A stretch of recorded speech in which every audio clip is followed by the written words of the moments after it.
And finally, Dad spoke. Sarah, there's something that I must do, and the boy must come with me. Just trust me.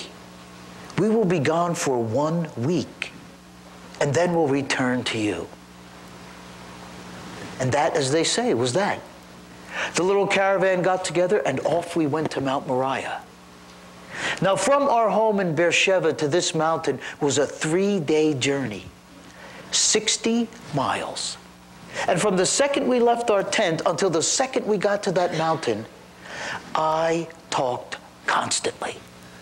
I was really excited. I never had a chance to go anywhere. Both of my boys, Jacob and Esau, had been more places than me. For me, getting to go to this mountain was one exciting adventure. Now, I didn't realize how exciting the adventure was going to turn out to be, but I was excited, and I was so excited that I never stopped talking. And I talked so much, I never realized my father didn't say a single word. Now, at the time, I thought Dad was just concentrating on where we were going.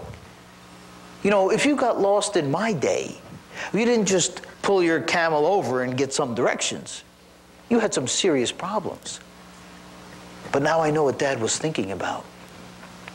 The whole 3 days, he had only one thought on his mind. And that was, when we got to that mountain, he was going to sacrifice me. 3 days, 60 miles. And it was the afternoon of the 3rd day that we started to draw close to that mountain. And the closer we got, the more my father rushed us on, until that night we camped at the foot of Mount Moriah. Next morning, Dad got up and made some things for us to eat, and he called the 2 servants over to him. Isaac and I are going to go up this mountain and worship God. And when we finish, we will return to you. Then my dad took some wood that he had cut, and he gave it to me to carry. And he grabbed the fire. It was a small burning ember that we carried with us. And he took a knife, a big knife. And we started to climb that mountain. Now, many people have written about this little journey in my life. And one ancient rabbi wrote this: like one who carries on his own shoulder the stake upon which he is to be executed, so was Isaac as he carried the wood up that mountain. Now, was that true or what? You talk about the sacrificial lamb. You have no idea how many times people have asked me about that climb. And every time they do, it's the same 2 questions. Isaac, how did it feel when you were climbing that mountain? How could you have been so brave? How did it feel when I was climbing that mountain? Like I was climbing a mountain. How else could it feel? I had no idea that the wood I'm carrying is the same wood my father was planning to burn me on. It was very easy to be brave as I climbed that mountain. However, I did notice something. You know, around our tent, a sacrifice was not an unusual experience. And one of the things I've learned about having a sacrifice is that it's crucial that you actually have something to sacrifice. And as we climbed that mountain, we seemed to be missing a very important item. I took a quick inventory. Wood, check. Fire, check. Knife, check. Sacrifice, no check.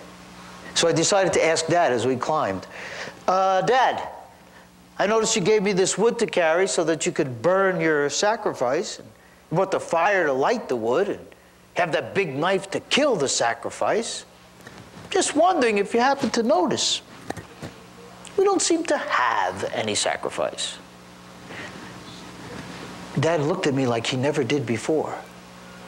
And he said, God himself will provide the sacrifice. God will give us exactly what we need. That was the first time I realized this was not going to be some ordinary sacrifice. But I didn't have much time to think about it, because by that time we had reached the top of the mountain, and when we did, my father seemed to know exactly where he was going. He put some stones together to build an altar. Took him no time at all. And when he was finished, he looked up at me. Isaac, bring me that wood. I brought the wood over to Dad, and he took it. And he started to put it out on the altar. Piece by piece. I'd never seen Dad do that before. And when all the wood was on the altar, he stepped back and he rearranged it, and he stepped back and rearranged it again.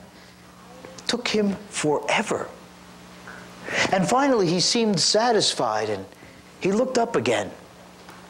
Isaac, climb on top of this wood.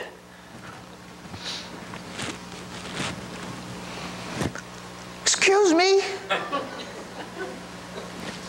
I came over and I sat down. And as soon as I did, my father started to tie me up. He tied up my hands and he tied up my feet. And in 2 minutes, I am lying bound head to foot on this altar. Now, over time, this action of my father has become known as the Akedah. Literally means the binding of Isaac.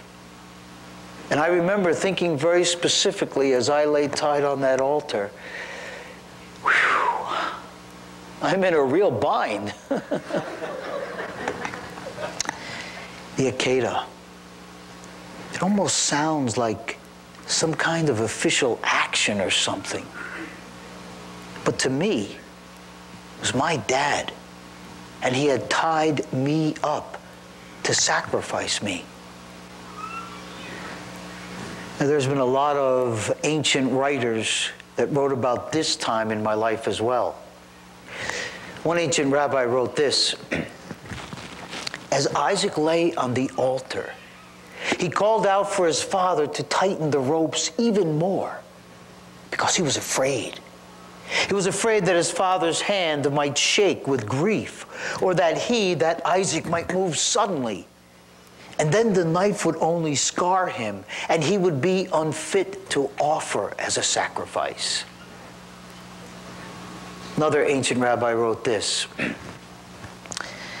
the fact that Isaac allowed himself to be bound showed his supreme faith, both in his father and in his God. You know how stories grow over time? I mean, it's true. I was a willing participant. But at the time, I just couldn't believe that it was my dad and that he had tied me up to sacrifice me. And as I lay tied on that altar, for the first time in years, my thoughts turned to my brother Ishmael. Now, when we were both little kids, we really didn't get along that well together. But I remember thinking, if there ever was a good time for him to show up, this was it. But he never came. And it was just my dad and I alone on that mountain. And the last thing I saw before I closed my eyes was the sun reflecting off the knife that my father held in his hand. And I closed my eyes, and I lay on that altar for an eternity. And it was then we heard the voice. Abraham? Abraham! To which my father answers in his typical fashion, here I am. And then there was a very pregnant pause. And as I lay on the altar, my ears were almost coming off my head.